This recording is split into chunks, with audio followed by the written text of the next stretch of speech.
Okay, so welcome everybody. I'm gonna start with just a couple housekeeping things. If we're all familiar with Zoom at this point, everyone starts with housekeeping things. So I'll do that. I do have a link for you all to sign in, and I'm gonna put that in the chat. So it is there now. And if you could just click on that and fill it out and just sign in to this workshop, that'd be great. Before I move on, I'm going to also say that we should be using the chat to ask questions. It's a small enough group that I feel like we'll be able to have a lot of good conversation and have a lot of time for questions. But if things come up and you want to write them down so you don't forget, and Istra and I were talking earlier, it's not difficult either to kind of answer questions as we go. Please use the chat freely and let us know what you're wondering more about or if you need more clarification. So what do we want you to take out of this workshop? There are, I would say, a couple things. First, we definitely want to give you information about what FCNL is doing around immigration reform, and just more generally, what we can all be doing. What is the status of immigration reform right now in this country? How you can use your story as an effective advocate, whether that be on immigration or any issue that you care about. The good thing about this workshop is, yes, we will focus on immigration for our examples and for our kind of deep dives, but you can use storytelling skills and whatever other skills we cover in this workshop to advocate for any issue that you care about. And that's what I really like about these skills, is that they're very much transferable. And also we want to give you a couple quick ways that you can get set up to advocate on this issue now. If you're not already, or if you are, maybe you can do this in addition to what you've been doing. Since we do focus on federal legislation, we are a national organization. Oftentimes I find that constituents will be working really deeply on local issues related to whatever they care about, and we focus on the national legislation part of it. So it's a good kind of complement, and we can see how it is that those different levels of advocacy can all kind of lead us towards the same prophetic vision that we definitely share. So first we're gonna do introductions, and then we will move on to the bulk of our content. So we're thinking that for introductions, we can just say our names, where we're from, and what we are hoping to gain from this session. So I'll start, I'll hand it over to Istra, my co-presenter, and then we can maybe go around the room. So I'm Larissa. I use she, her pronouns. I am based in DC, although I was saying earlier that I am originally from Pennsylvania, but East Coast gal, I'm so sorry about that. And what do I hope to get from this session? Thank you. I was a little ashamed when I had to admit that in the main room earlier. But what do I hope to gain? I love having conversations about issues that if someone's passionate, that conversation is going to be fulfilling, it's going to be enriching. And I just love hearing what constituents in our network care deeply about and how we can support each other. So I'm hoping to get a sense for who's in the room and what we can all do to continue our advocacy. I'll hand things over to Istra, and then we'll just go around the room with that introduction. Thank you, Larissa. As Larissa just said, my name is Istra. I'm calling in from San Antonio today, where I have been meeting with the San Antonio Friends meeting. And I'm here today, let me also say I use she, her pronouns.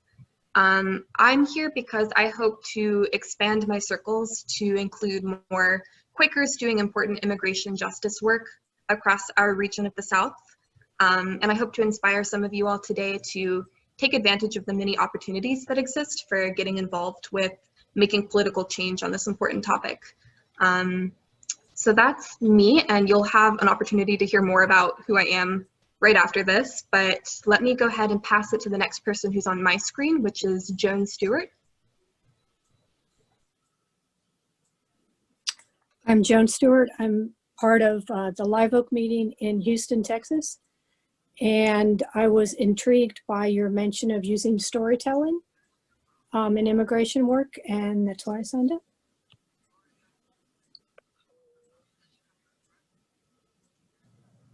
All right, why don't I hand it over to Jessica? Hi, I'm Jessica RJ from Austin, Texas. Immigration has been a concern of mine since the early 90s. I just keep coming back to it. Recently, I've been really overblown with really large issues, and my thought was I need to focus again, and immigration's always been one of my really important focuses, and so I'm doing more local politics. But I also, when I saw this, I was like, yeah, that's really important to me, so I want to hear what they have to say, and maybe that will be one of my kind of tracks to work on.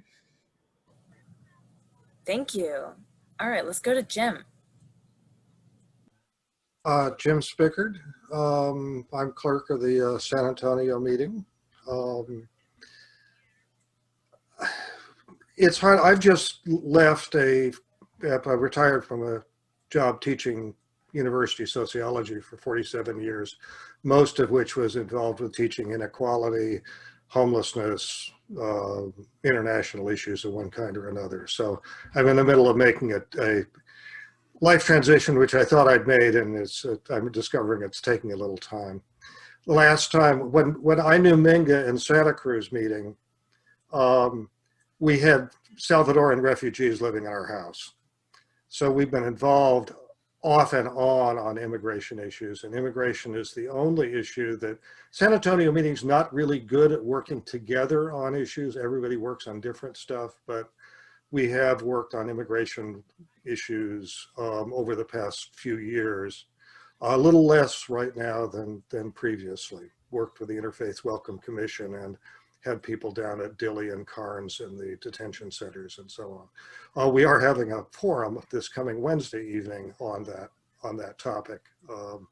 But it's been a little spotty. Really what I'm doing at this point is community building with San Antonio meeting, because it's the COVID crisis is a little difficult to maintain community.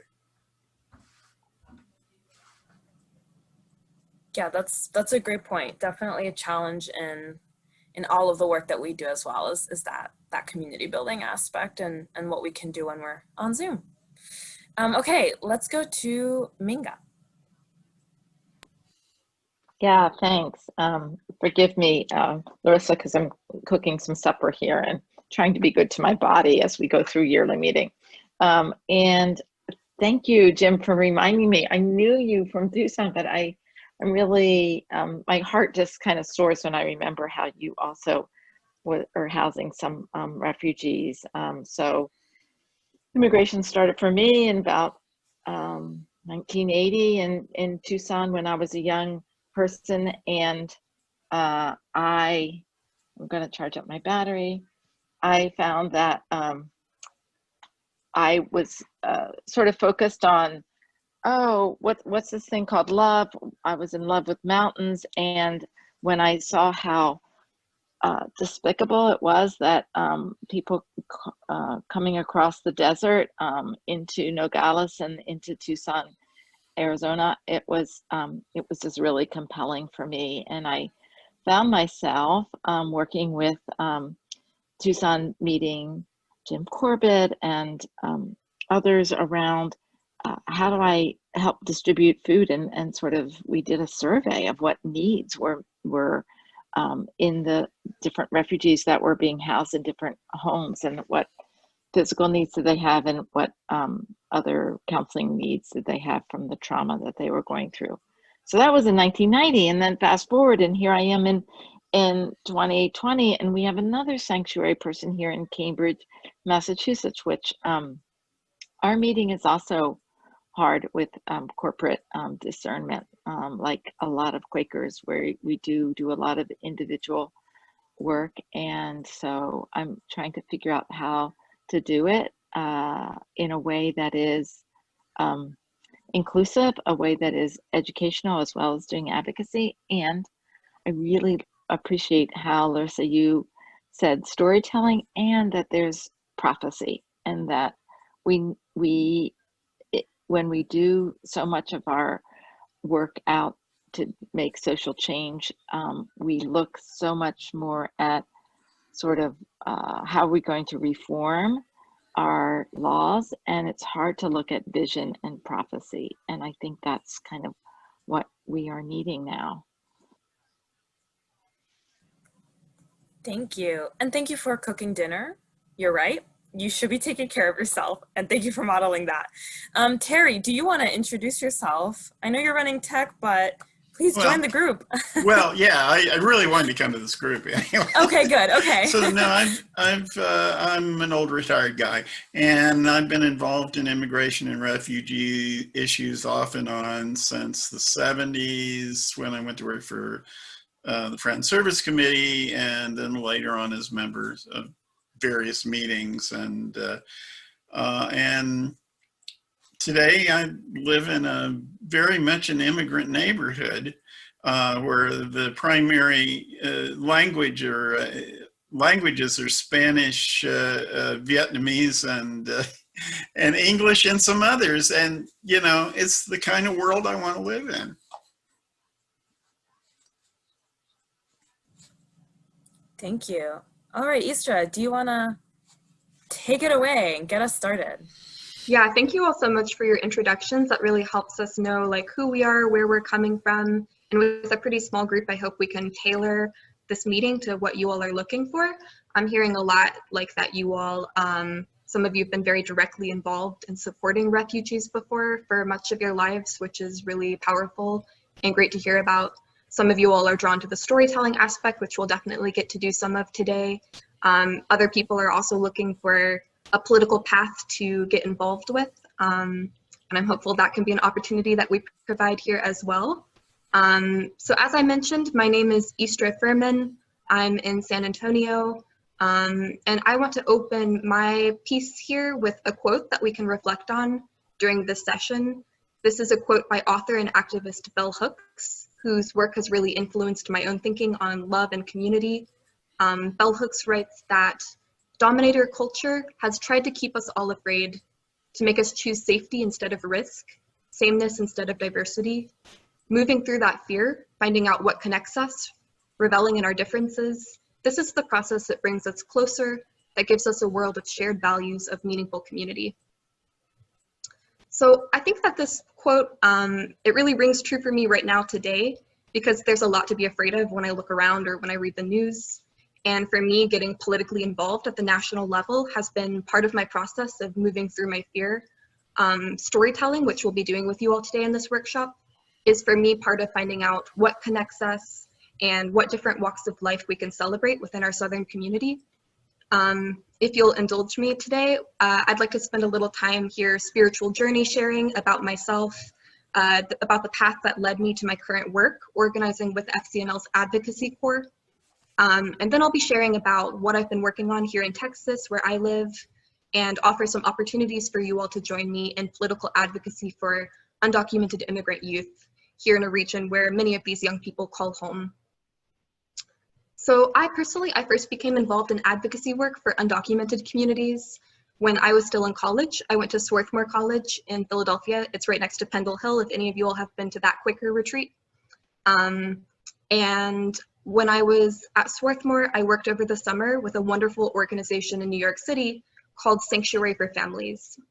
I speak Mandarin, so I worked with about 30 undocumented women who had been sex trafficked and labor trafficked from China, and were now particularly vulnerable in New York because they were being exploited by the few people who they knew in the country here, but they also didn't speak English or have the documented status to be able to break out of that network and seek help elsewhere. So my job was to help divert people out of the criminal justice system because many women were being arrested for prostitution. and I worked with them to learn more about their history of trafficking and help them obtain T visas to be able to stay legally in the United States.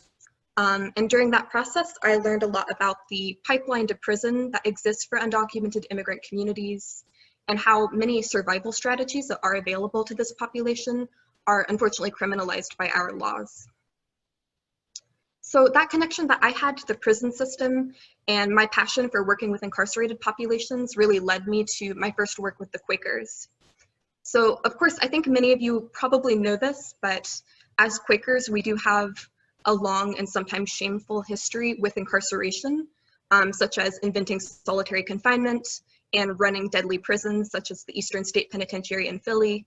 So I think that we're still grappling with that today, and many of us feel especially called to speak out against migrant detention and mass incarceration, things like that where we see it, which is all over our country, unfortunately. So after I graduated from Swarthmore College, I chose to do a fellowship year of service with the Quaker Voluntary Service, or QVS. So I moved to Atlanta, Georgia, and I joined the Atlanta Friends Meeting, which is a really wonderful group of people. I see that I think Jessica perhaps knows some people there. And I worked for a year in Georgia with the state's Domestic Violence Coalition. So my project that I led organized advocates from across the state to join me on prison visits. And I was providing parole assistance for women who were in Georgia's state prisons because of the domestic violence that they'd been through. So as you can imagine, or perhaps you know about this from personal experience, working in prisons is really meaningful and rewarding work because of the relationships that you're able to form, but it can be extremely heavy as well. It can be a lot of hard work and a lot of disappointment when you're not able to help people. So I would say that through this fellowship year that I did in Atlanta, I was really sustained by Quaker practices of silent worship with the Atlanta Friends. Local Quakers also supported my house. I lived with 7 other QVS fellows for a year in intentional community together. And we had the unfortunate distinction of being the first QVS cohort to be doing this during a pandemic. So we were on lockdown for half of that year. And the local Quakers were so instrumental and wonderful in providing food for us. Sometimes they would cook really great food for us or support us in other ways, helping us have outlets for community and spiritual support during what was a really hard time in our lives. So I also kept noticing that local Quakers tended to be on the forefront of a lot of the social change issues that I wanted to be advocating for. So for example, a local Quaker at Atlanta Friends Meeting, a woman named Sue May, had pioneered Atlanta's movement against gender-based violence 40 years ago. And here I was working for the statewide Domestic Violence Coalition. And so I was actually able to sit down with her over a potluck lunch and learn about her work with FCNL as a decades-long volunteer for FCNL. Another local Quaker I met, Anton Flores, taught me and the other QVS fellows about Georgia's immigrant detention centers. And this man has recently been a spokesperson with Dawn Wooten, who is the brave whistleblower who exposed human rights violations of migrants at the Irwin Detention Center in Georgia. You all might have been seeing it in the news recently because it's been coming out that women were being subjected to forced hysterectomies. And so we were able to, unfortunately, learn about some of those human rights violations that were happening close to where we were working in the city. So I think there were just so many different individual injustices that I saw as an advocate working in domestic violence and working in prisons. And I knew that I was making change by getting women and mothers released from prison, but I began to want to address the systematic oppression that I was seeing through my work. So I decided to join the Friends Committee on National Legislation for a 3-day workshop, the 2020 Spring Lobby Weekend. And we talked about climate change and I learned how to lobby. And so FCNL at that time was able to give me the tools to tackle these injustices on a macro level. And I've been involved with FCNL ever since that. So I really appreciate that FCNL approaches political issues from a Quaker perspective. It's very relationship based. And they also taught me that lobbying doesn't have to have anything to do with money. So it can be an act of simplicity about just coming together as people and sharing your stories with each other. I know that some people were interested in the storytelling part, so let me go ahead and share another quote that resonated with me. which is, let us not forget the power of our stories, the medicine of gathering around in our communities to listen, to share, to heal, to remember ourselves back into the storied threads, the warp and weft of time. And that quote comes from Rowan White, who's an Indigenous activist for food sovereignty. And I think on that note of storytelling, and after I've kind of shared my own story of how I came into this work through different sort of complicated pathways, I want to go ahead and get into what I've been working on here in Texas. So as I mentioned before, I'm one of 20 young adults from across the country who form FCNL's Advocacy Corps cohort. So each of us in the Advocacy Corps, we work on mobilizing our own local communities from wherever we are across the United States, and we lobby around a common issue.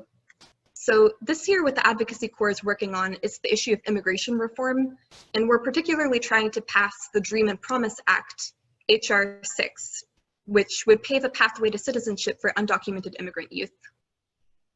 So right now, we're just in the second month of the program, but so far I've been organizing with high schoolers here in Texas and faith groups in Texas to lobby for immigration justice. So for me, what this has looked like, it's involved meeting several times with a local Texas high school, teaching a class of kids how to lobby with FCNL, and then I brought them with me on a virtual visit to Senator Ted Cruz's office. And there they were able to share their personal immigration stories that we worked on developing together. And I think with young kids, they just have like these very earnest voices and they're very sweet, and you can't argue with somebody's own personal story. So I think it's really powerful to be able to bring kids into a lobbying visit.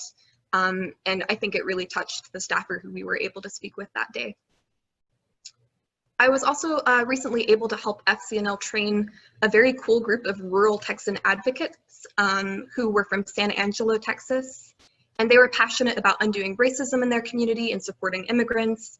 And they came from all of these different religious backgrounds: Buddhist, Wiccan, Quaker, Presbyterian, Unitarian Universalist. So just a very diverse and interesting group of people that I was able to meet through my work with FCNL already.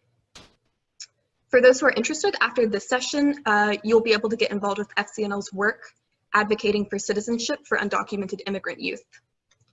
And I think we're in a really powerful and unique place right now. We have this special opportunity because elections are coming up. People in Congress really care about what their constituents think right now.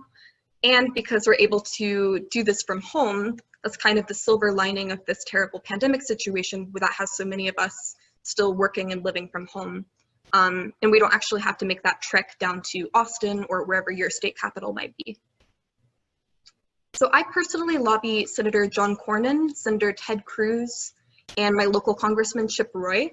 I've met with both of the Texas senators already, and it's really important for us to be speaking with Senator Cornyn because he's the #2 Republican on the powerful Senate Judiciary Committee. He's also been in the Senate forever, and he's open to this conversation on immigration reform. Something that some of you may not know about Cornyn is that he voted before in 2018 to actually support citizenship for DACA recipients, and he voted to protect Dreamers' right to stay in the United States. So Senator Cornyn is up for re-election this year. My own local rep is facing a really tough re-election battle against Wendy Davis, of all people, in my area. So there's a lot of really cool opportunities. This is a great time for us to be getting involved and make sure that we let them know that this is what your constituents have as one of their top priorities right now. Like, we want to know what you will do to move this issue forward and be supporting humane immigration policy for immigrant youth. So the bill I want to pass and that we're working to pass this year is called the Dream and Promise Act, HR 6. And this is a historic piece of legislation because it creates a pathway to citizenship for 3 undocumented immigrant populations. More on that in a minute. And it doesn't attach any punishments for other immigrant groups, like slashing visa categories or funding a border wall or funding ICE. This bill doesn't do any of that. So the Dream and Promise Act passed the House of Representatives back in 2019, but it's still pending today in the Senate. So it's a very big deal that our bill passed the House because this is the first time that the House has passed a comprehensive piece of immigration reform that only helps immigrant populations and doesn't also attach something else that hurts people. So we're really behind this and we want to make sure we see the Senate moving it forward soon. So the protected groups who are included in this act would be people who receive DACA, the Dreamers, as well as people who receive temporary protected status and deferred enforced departure status. So this is important to us in Texas and perhaps in your region as well, if you're not from Texas, because in my own state, 18% of DACA recipients actually live in Texas, almost 1 in 5. And there's 124,000 Dreamers in Texas who are living and working and attending school and college here legally. But unfortunately, DACA as it is now does not provide any kind of pathway to becoming a citizen one day, or even to becoming a legal permanent resident. So it's always been a waiting game for Dreamers. They're doing everything right, but a lot of my DACA friends say that they don't have faith in Congress to vote to protect them. And there's always that threat of deportation around the corner. So recently you might know that President Trump tried to end DACA and the Supreme Court upheld it. However, the president is still trying to end it and going against that court ruling. He shut the door for any new DACA applicants, so nobody new is able to apply for the program, even if they would have been eligible. And that's already 300,000 people. Unfortunately, he's also slashed DACA protection from 2 years to 1 year. So now people have to pay $500 every year and reapply for protection from deportation, which means getting another criminal background check, showing the proof of continuous residency, showing that they're eligible in all these different restrictive ways. So we believe that, Dreamers have already done all of this work. They've already proven themselves. They really deserve that chance to become citizens. And just briefly on the other 2 programs, Temporary Protected Status and DED, are 2 other programs that have allowed hundreds of thousands of people who fled here from natural disasters and conflicts in other countries to work and live here legally. So I know a couple of you all have hosted refugees before. Temporary protected status benefits people from El Salvador, Honduras, and Haiti. DED benefits people from Liberia. And Texas is actually the state with the largest number of US citizen children who would be impacted if we lost these programs. So we have the most parents here in Texas who are benefiting from these programs, and it would really hurt our own community if we see them lose that protection. So to just show the similarity between the programs, there's no pathway to citizenship for any of these programs. The people who receive them have been here for many, many years, an average of 22 years for TPS, and they don't have any place in another country to return to. This is where they call home. So the Dream and Promise Act would actually manage to protect TPS holders, DACA, DED holders, all at the same time, without including any money for a border wall, ICE, anything else like that. So I'm passionate about organizing my community to get this legislation passed because I believe we need to support our undocumented community members, people who still have to go to work without health care during a pandemic. Some people are being held in detention camps during a pandemic. And if you're interested in working with me on this important issue, I know Larissa did distribute a sign-in, and we're going to be able to reach out to you later if you do want to be notified when I put together an interfaith lobbying delegation or anything like that, an opportunity to show up and lobby senators if you're from Texas. So I think that is what I wanted to share with you all. So let me go ahead and hand it back over to Larissa to walk us through a couple of minutes on storytelling. Thank you, Istra. And I hadn't heard what Istra was gonna say before this, so I was like, wow, very detailed. Thank you, Istra, that was great. That actually will transition me really well into storytelling because Istra obviously had a lot of information about the bill, about where it's at right now in Congress.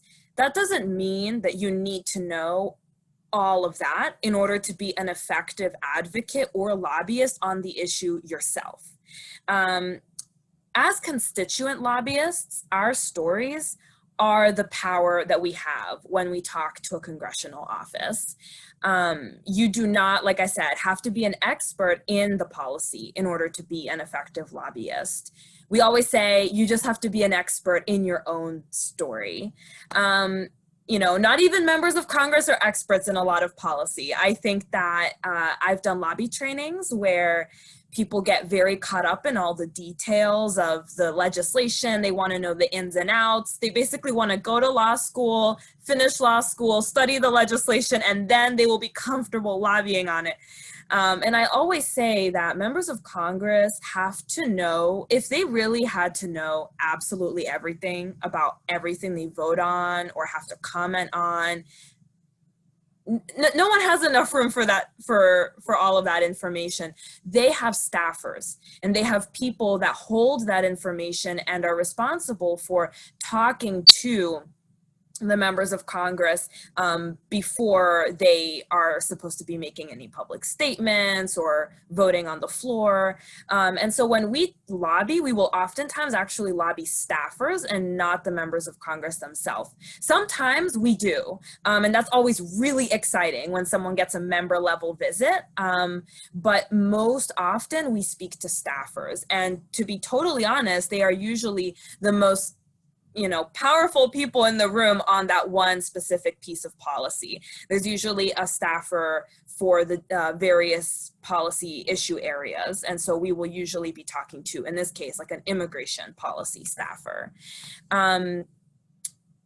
Yeah, and so not only do they, as members of Congress, rely on these staffers to brief them, they rely on advocates like us to fill in the rest of the gaps, right? They rely on us to tell them what is happening in the communities they represent. When change needs to happen, our stories help make the problems real for legislators, who are often faced with numbers and statistics. The number of memos and briefings that they have to get on any number of issues can feel pretty monotonous, right? But stories that really speak to the humanity that we all share, the God that is in all of us, that we will sometimes have to remind staffers of by sharing our stories. That is really why those stories are powerful. They break through that monotony.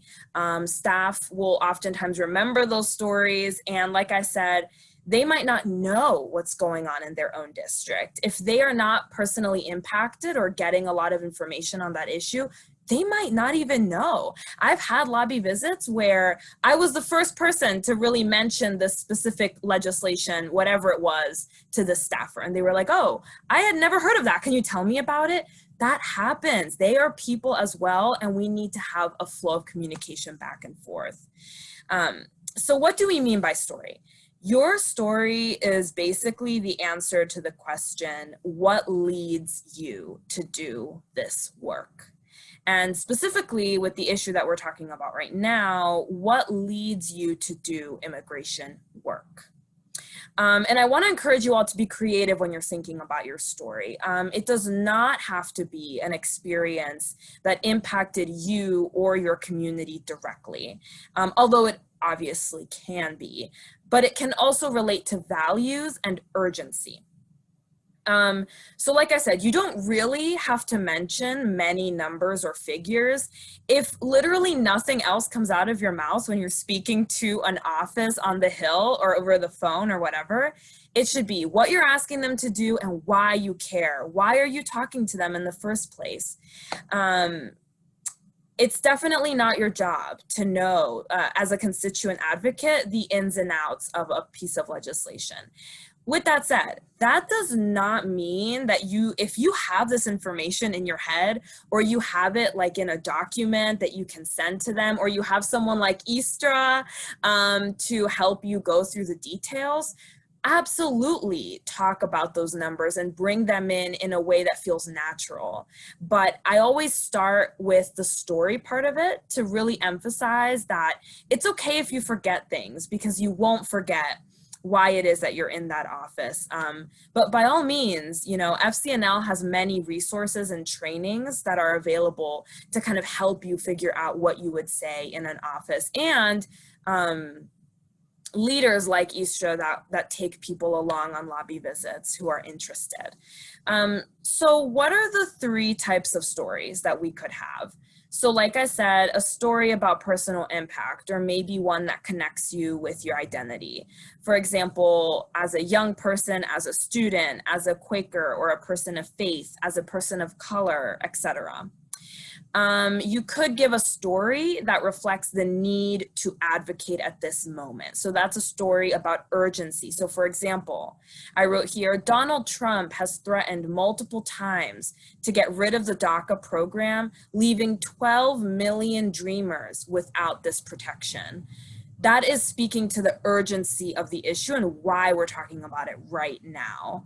And then finally, a story that demonstrates an impact on your community or your family. So maybe it's not you directly, but like Istra was saying, you know, she had like the number of undocumented youth dreamers that are in the state of Texas. I have, here's my example. I'm from Pennsylvania, so I could go and lobby one of my senators and say, I am here for the over 13,000 dreamers that are in Pennsylvania that rely on us to X, Y, and Z.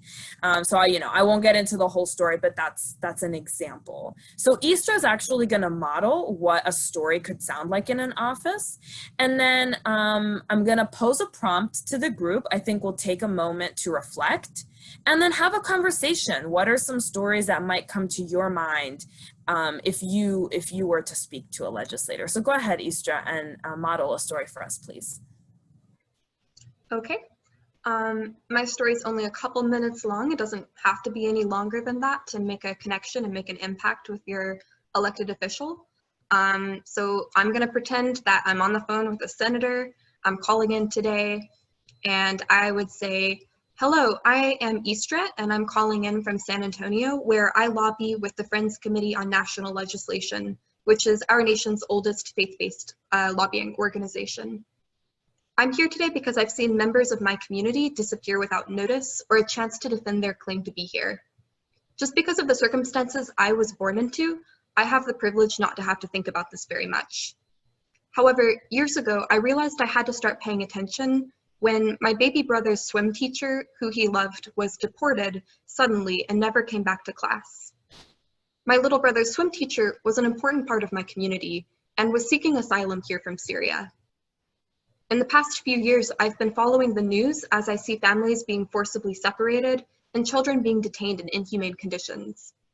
In my city of San Antonio, I've seen immigrant families secretly detained in hotel rooms without access to legal recourse, holding signs such as, "We have been held here for 22 days, while volunteer immigration lawyers who came to offer help are violently turned away. These experiences have made me realize that we cannot wait to act on overhauling our broken immigration system.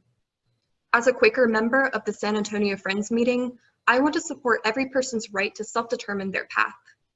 With regard to immigration, this means to me that we should be making it easier, not harder, for people looking for a better life for themselves and their children to immigrate legally to the United States. A 2019 Gallup poll shows that 81% of Americans support a pathway to citizenship for undocumented youth. H.R. 6, the Dream and Promise Act, passed by the House, would accomplish this path to citizenship for DACA recipients. Senator, will you support the Dream and Promise Act and help bring it to the Senate floor for a vote? And then I would end my story there with that ask. If I was doing a full lobbying visit, I would have mentioned the Dream and Promise Act at the beginning as well, but just in the storytelling portion, I would tell my story, I would drop a good fact to bring it home, and then end with that ask. Thank you, Istra. Let's actually take 1 or 2 questions. I forgot that we said we were going to do that at this moment. So does anyone have a question? Yes, Jessica. I frequently send emails to to both Cornyn and Cruz. I've got them like, my computer already knows. It's like, girl, I know what you're doing today. So I frequently send emails. But I find calling, I usually just get sent to a voicemail or something like that. So when would you use these stories? Would I use them in my email, or would I wait until I was able to go visit with somebody like Istra? Or how would I, when is this effective? Great question. There's a couple moments that this could be effective. So first, definitely in your emails. That's actually something that if we have time at the end, I was going to mention as well.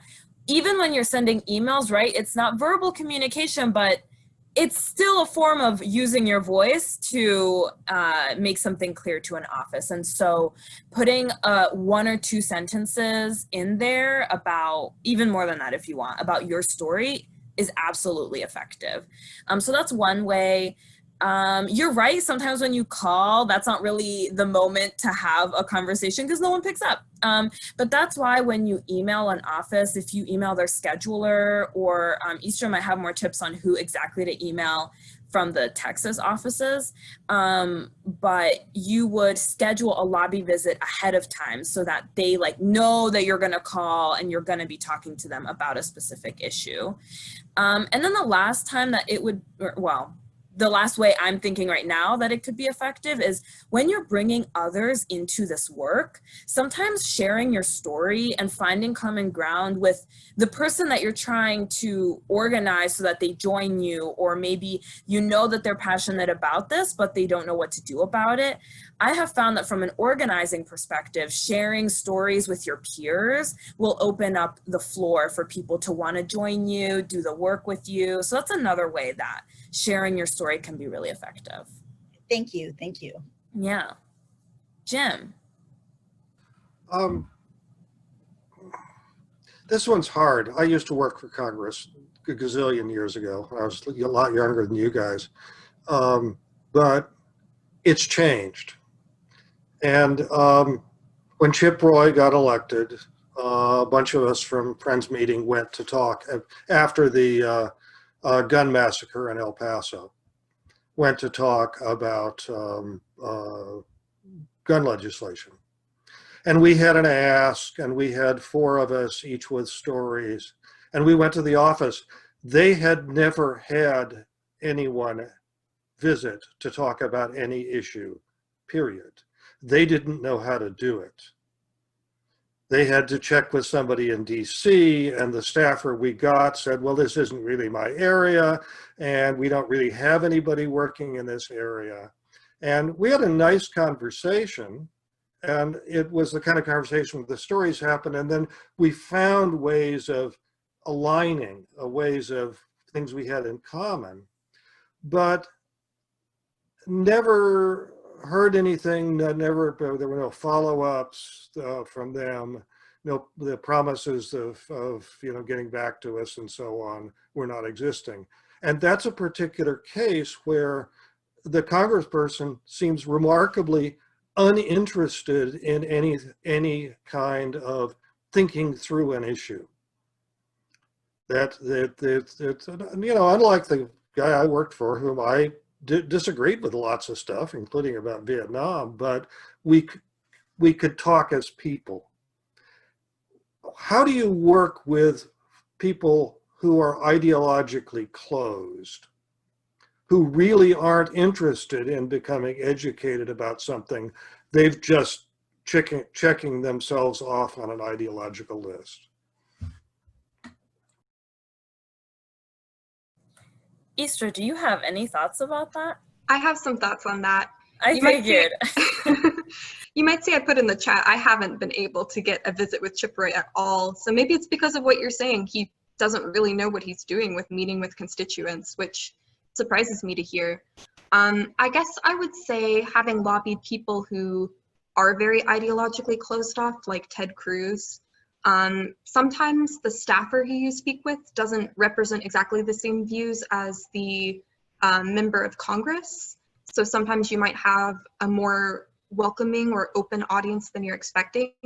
And I think, as Larissa mentioned before, being able to meet with a staffer is still important because they are required to report up what the constituents care about, what the priorities are. And if things keep coming up, that could perhaps open that door a little crack. We have somebody who has a personal relationship with us, and that staffer, they're invested in what we have to say, and they might be able to affect some change. But I agree, it's really tough, especially when even the whole meeting is hard to schedule, or they don't show that they're that willing to speak with constituents. But we also see that Chip Roy very well might lose his re-election to Wendy Davis. So perhaps that's why, it's because of his unwillingness to listen to constituents. So I think if we really, hammer that this is a re-election campaign, this is what's important to us, and sometimes, just being in his door, in his phone all the time, saying the same things, that can have an effect. The other thing I would say is just to bring up before, like I said about Senator Cornyn, I think a lot of us see him as a pretty solidly Republican member of Congress, but that doesn't mean he hasn't been willing to occasionally work across the aisle on voting to protect DACA, things like that. So sometimes there is hope and support in areas we don't expect. He's also currently supporting the Rubio-Tillis bill, which would ensure coronavirus relief for mixed status families. So where an American citizen is married to an undocumented person, they were left out of the past coronavirus relief stimulus, but Cornyn is taking the lead on trying to get that fixed and get payments retroactively sent to mixed status families. So not to be like woo Cornyn or anything, but I will say that sometimes we find support in places we're not expecting. Sometimes people are more receptive than we realize they're going to be. So I think it's still very worth doing. Mm-hmm. No, I agree it's worth doing. It's just difficult. You ought to take me along on one of your lobbying things sometime. Yeah, that would be great. The one thing that came to mind, so I agree with everything you said, Istra. That was also running through my mind. And the last thing I would mention is I've had organizers in the past really struggle to get visits. And sometimes it is just like approaching first with a sense of, wanting to deeply listen and figure out. So for example, like the Rubio-Tillis bill, it's like, okay, so you won't support me on this, but it seems like we might have at least a similar base value because you are supporting this. So let's start there and maybe we can work our way to this other thing, right? So it's really about listening and figuring out like why. A lot of times I will say, okay, next visit, you need to ask why. Literally just asking the office, like, why don't you support that? Or why do you support that? Or why did you support this in this one year, but now you're not supporting it? Just keep asking questions and, make it a dialogue. But the last thing is really that you can also use the media sometimes to kind of call out a member of Congress. If they're really not willing to meet with you, you have not heard a single thing, you've tried literally everything, you can publish like a letter to the editor or something and basically like call the office by name and say, constituents would like to meet with this office and we hope that this will happen soon. Like not in an aggressive way that might be detrimental to your relationship, but rather maybe like one step below that. But the point is that there are other ways to kind of get yourself in, because we have had organizers do something like that in the media, and then it turns out the office reached out to them and made it happen. So that's one way that doesn't happen all the time, but I have seen it succeed.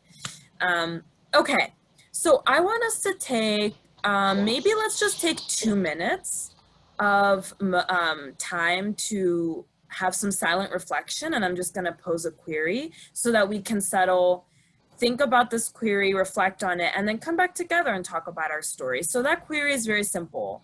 What leads you to do immigration work? I'm gonna give us 2 minutes and I'll just come back and we will share.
Thank you.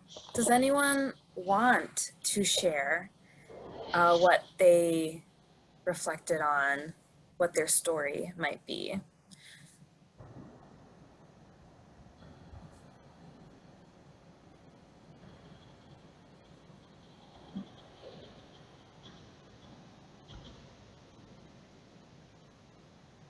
Go ahead, Jessica. I was going to say we can also remain silent for a little bit longer if people want. People rather do that for a moment, or do you? No, I think we're good. Go ahead. um, I don't have any stories like Istra had, and I was like, well, why do I want this? I grew up in, I've always lived in neighborhoods of diversity, lots and lots of diversity in all the neighborhoods that I've lived in. And I think that has just shown me how much stronger a community is when it has different people, different views, different communities coming together.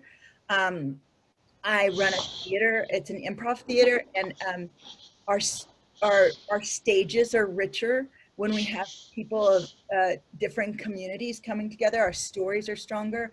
I just feel like, just like biologically, a garden is not as strong as all one plant. I think we as people are stronger, and I so believe, I'm so patriotic about the idea that we're a country of immigrants and that we mix together, and that that is so important to me. I feel like we're just better people when we're not a monoculture, when we have a bunch of different cultures that work together. And it seems to me like when we push people out, we're pushing out what could be the very thing that makes us even better as a country. Thank you for sharing.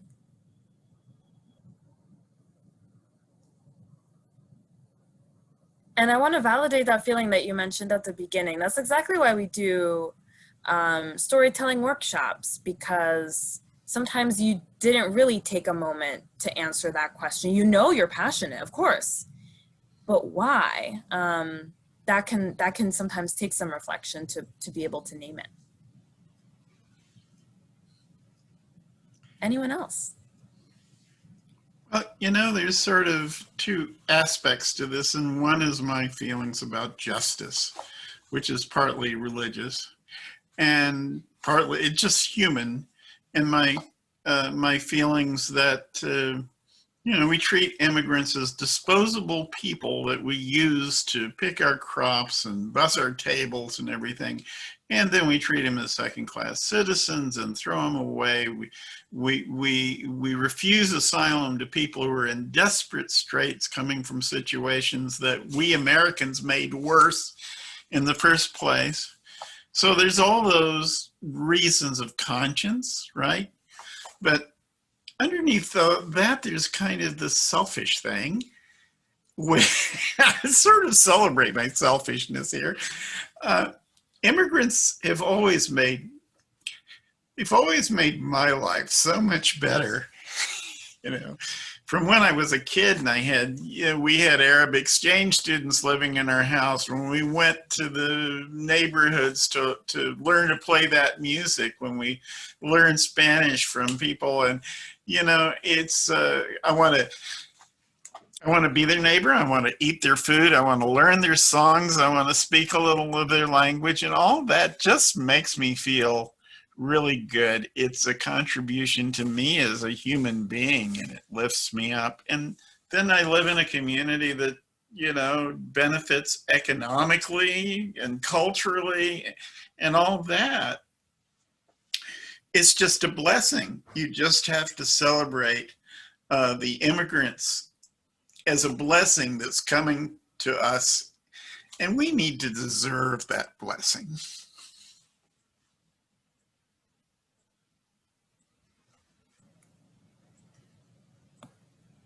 Thank you, Terry. I'm feeling a strong value of community in this group. I love that. Minga, did you want to share something? Sure. Yeah.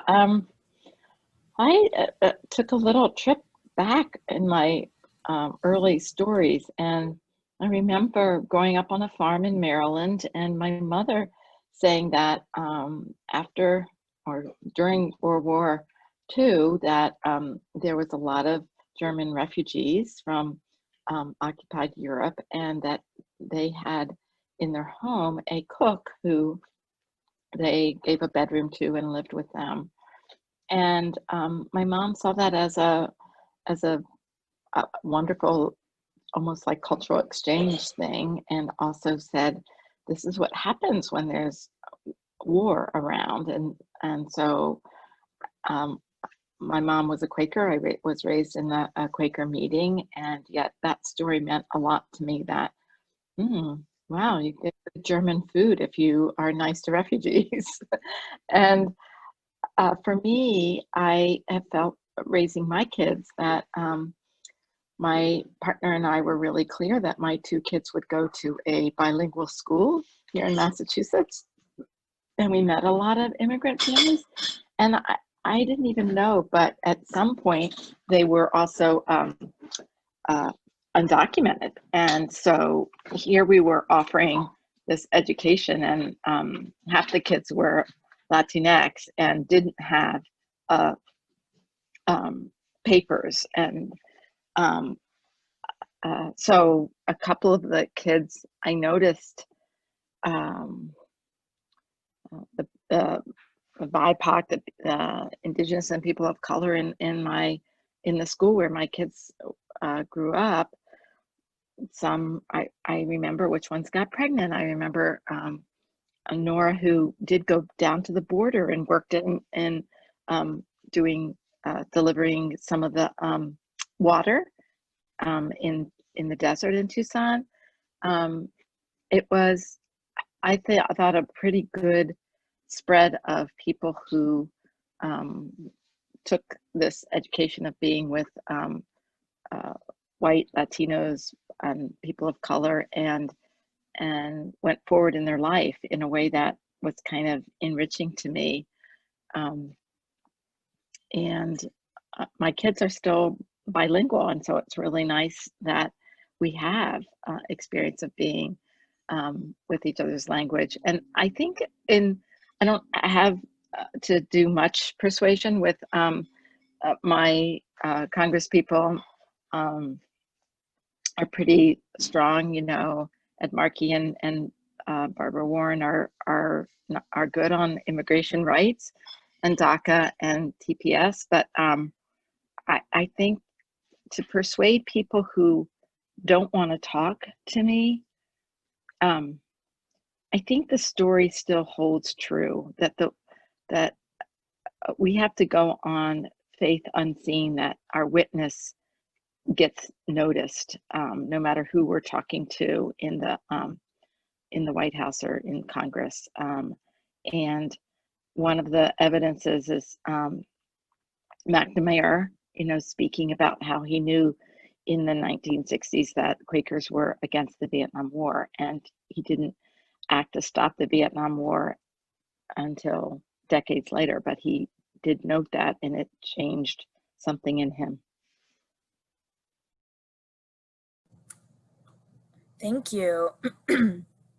I really hope that we can all at some point be using these stories, or maybe think more about our stories to, not only remind our members of Congress, but potentially even our peers, that there are people at the end of any policy decision, and we need to remember them. So thank you all for those of you who shared. That was really great. And in the last couple of minutes, I want to just share out a couple of resources. Istra will be following up with all of you, so you will see all of this in a follow-up email. But just to give a little verbal explanation of what you're gonna get, I'm gonna share my screen and show you all the various opportunities that we have for you to take action on this issue. So following Jessica's lead, if you want to follow Jessica's lead and send an email, we actually have it already written for you. So if you go to fcnl.org/Congress, again, you will get this link. You show up to a page that looks like this. You see in the top right corner, I've already logged in. All I did was put in my address. And what that does is now when I click on any of these action alerts, it auto-populates my members of Congress. And so I don't need to worry about that. So all the way down here, you see wait, just kidding. Further down, here we go. Pass the Dream and Promise Act. So I'm actually just gonna quickly move this over here. So if I click on write, it will show you a little bit of information over on the left about like what this is. And on the right, you will see it populates already a message and who I'm sending them to. You can go ahead and literally click submit selected letters. Actually, I'm just gonna do it right now to show you how easy it was. Wow, look, I've communicated with my members of Congress. However, you can take an extra couple minutes, I hope, to include your story, to really make that email stand out a little more, make it even more powerful.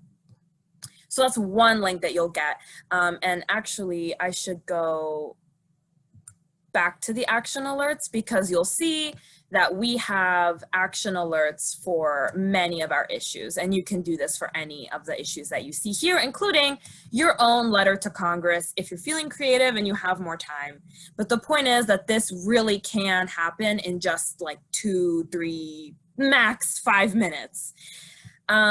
Next option we have is if you have a little bit more time, and you want to try lobbying, there's a couple ways you can do this. So this will be a link, again, that will show up in the follow-up email, but under Take Action Now, you see there's 2 options. You can either fill out this form and then someone from our FCNL grassroots team, it could be me, it could be someone else, will reach out to you and let you know, hey, let's get you set up.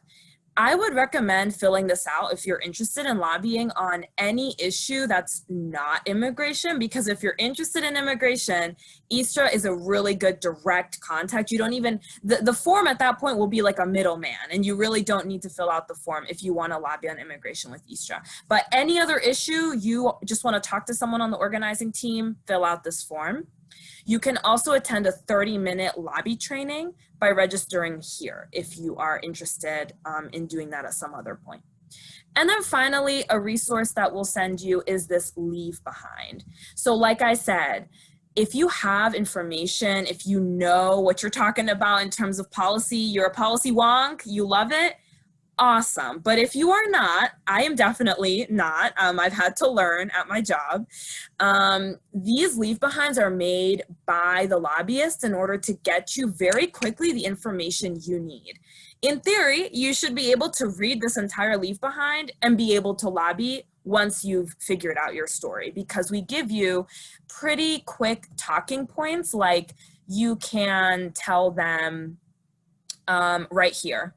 The bill provides an opportunity for people who currently have, and then, you know, it gives some of that extra language that Istra was mentioning. So this is where you can find some quick numbers, some quick talking points. And the point is that you would then email this to whoever you're lobbying so that it's like, hey, remember me? I told you my story. We talked about immigration. I'm just following up and giving you more information about it.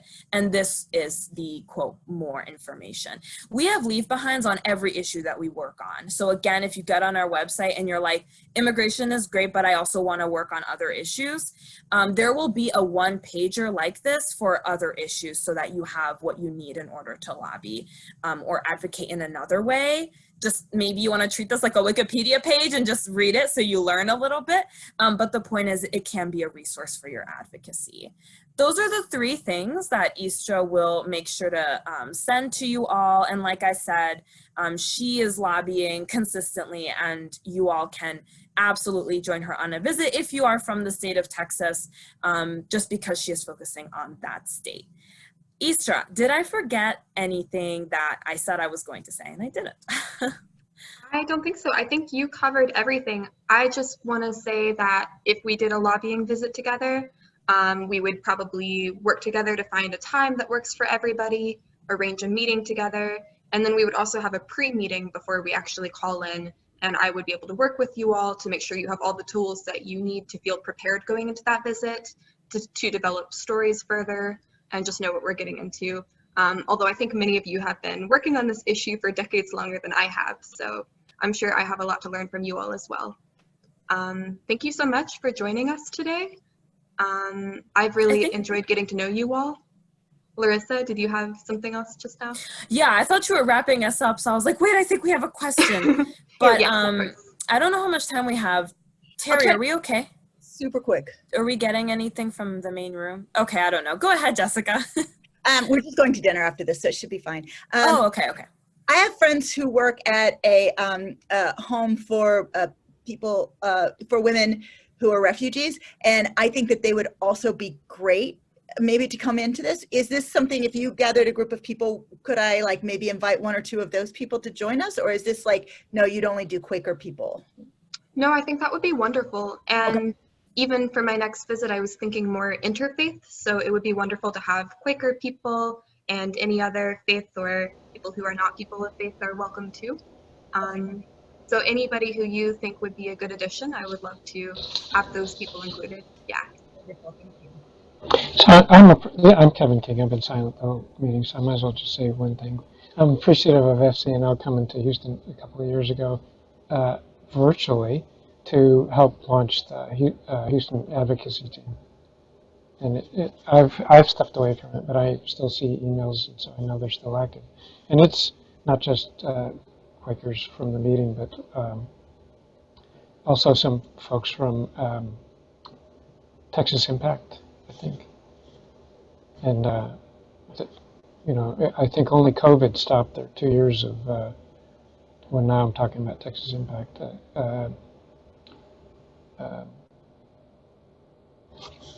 every week having a demonstration at Cornyn's office and then going up and having little pitches. I've been in a Cornyn's office 3 times. And, you know, I'm not warmed by my experience.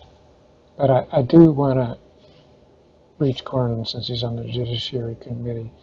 And he and quite a few other politicians are making political statements about replacing Ruth Bader Ginsburg before we've gotten her in the ground. I find it very disrespectful.